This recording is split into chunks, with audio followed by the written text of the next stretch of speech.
Okay guys, here's video number 2 for our review of right triangle trigonometry. Today we're going to find the trig ratio and find the angle using trig ratios. So, what if I gave you a problem like this? Here's a beautiful right triangle, and I said, find sine of L. Well, it'd be nice if you could see that that angle over there is L. Okay, before you get started, you want to know, like, where is your opposite, your hypotenuse, your adjacent, because according to your handy-dandy triangle, this guy, if I'm going to do sine of an angle, it's going to have to be the opposite and the hypotenuse. So I better label those first. Well, that's what I always do with this problem. I find the angle that I'm working with. It's going to be L, and I mark it. And then I go across the middle and I label that opposite. And you don't have to write the whole word. You could just put an O. Find my right angle. I go across the middle. I label hypotenuse. And then the one that's not labeled has to be adjacent. And now I'm all set.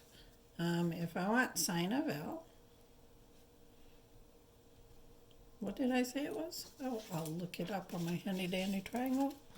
Ooh, it's opposite over hypotenuse. I like to write that down just so I don't forget. Oh, there's my so. Okay, there's my angle. There's my opposite. It's 6. There's my hypotenuse. It's 10. Oh, they're both even. Let's divide them by 2. And that's my answer. Okay, that was easy. Cosine of L. Well, handy-dandy triangle. Cosine is adjacent over hypotenuse. Oh, there's my ka. So ka. Adjacent is 8. Hypotenuse is 10. Both even again, so I'm going to divide them by 2. And I've got cosine. And tangent of L. Handy-dandy triangle. Opposite and adjacent. Oa. So ka to wa. The opposite is going to be 6. And the adjacent is going to be 8. Both even again. Let me 3 out of 4. Piece of cake. It's easy. Let's do another one.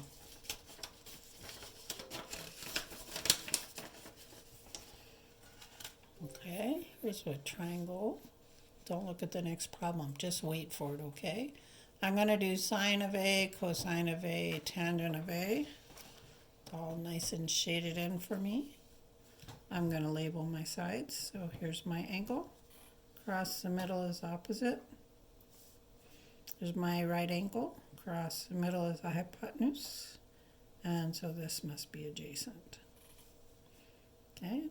I'm going to do sine of A.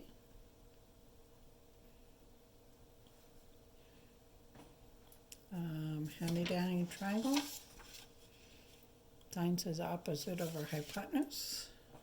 O and H. And that's going to be 12 over 13. That doesn't reduce. Yay. Cosine of A. Okay. Handy-dandy triangle. Adjacent over hypotenuse. Is going to be 9 over 13. That doesn't reduce. And tangent of A. Handy-dandy triangle. Opposite and adjacent. So that's going to be 12 over 9. Oh my gosh. I can divide those both by 3. So it's 4/3. Ta-da! Beautiful. And sometimes you're going to have problems where you have to draw the triangle. So a couple of things you need to know about drawing the triangle is generally this name, the XYZ, names the angles as you go counterclockwise. Y is going to be the middle of X and Z. So I'm going to have a triangle, and notice that Y is 90 degrees. That looks like this. I'm going counterclockwise from the left around, and this is my 90-degree angle. So when they tell me that xy is 7, that means the 7 is here. When they tell me yz is 24, that means that's right there. And they tell me xz is 25, that's right there. So they want cosine of x. Do you hear my dog barking? Fabulous. Here's my angle x. I gotta remember cosine's adjacent over hypotenuse, a over h. I better label them. That's my opposite. That's my hypotenuse. That's my adjacent. So it's going to be 7 over 25, which is answer 3. Okay, so last one here on this page. When I go to draw my triangle for this one, this is more difficult for me because my 90-degree angle is my last angle. So when I look at this, I'm like, I'm going to exist to figure this out. This triangle must look something like this. If I'm going counterclockwise, here's a little angle, here's a little angle, here's my 90-degree angle up at the top. So when I draw this, I'm going to draw it like this. And it's going to be absolutely fabulous. That's a perfect 90-degree angle right there. Not drawn to scale. But I know that's T. And this is going to be M. And this is going to be C. So I'm going counterclockwise and C is in the middle. Okay, I know I did this right when I go to label this. See how MC is the longest side and it has to be across from the right angle. CT is going to be 84. And TM is 13. Well, definitely not drawn to scale. So I'm going to do sine of C. Here's angle C. I want to know the opposite, the hypotenuse, the adjacent. I label them all. And sine of C is going to be, under down a triangle, opposite over hypotenuse. So if I do that, it's going to be 13 over 85. So my answer to this question would be number 1 right here. All right, let's move on to another type of problem. Suppose that I gave you a triangle like this.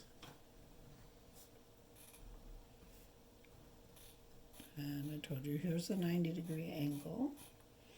Oops, you can't see it. There it is. And let's say that I said it's triangle ABC. And I want to know the side lengths. So here's 3, 4, and 5. Not very creative side lengths. But you know they have to be in Pythagorean triplets, else they're not quite right. And suppose I said, find the measure of, oops, that's an N, tangent of A. Okay, piece of cake. I'm going to go across the middle from A. Here's my angle. This is going to be my opposite. This is going to be across the middle from my right angle, hypotenuse. This must be my adjacent. Tangent, if I look at my handy dandy triangle, even though it's upside down. Tangent is opposite over adjacent. So it's going to be 4 over 3. Now, what if I said I want to do cosine of C? Well, then I have to go back into my triangle and get rid of all my little labels because they're going to be wrong except for the hypotenuse. The hypotenuse is always across from the right angle, so it's not going to change. But if I'm doing angle C, I come across the middle. This one is the opposite. And this one would be, since that's a hypotenuse, this has to be adjacent. So if I'm going to do cosine, it's going to be adjacent over hypotenuse, according to my triangle. So I would have 4 over 5. Okay, so I can ask you different angles in the same triangle. Don't let it get you confused. There's a little trick you can do also. Suppose I ask you to do sine of C. And if you're getting mixed up on your equations, you can go like this. So, and that'll remind you, because we are going to have to memorize these, that sine is opposite over hypotenuse. You see my letters right there. Now I chose angle C, so I don't have to change these. There's my opposite is 3, and my hypotenuse is 5. So some people like to write it like this because it's nice, it keeps you organized, and your answers come out pretty clear. Okay, that's it for this lesson. There's going to be one more review. We'll get to the good stuff in the next video. Bye.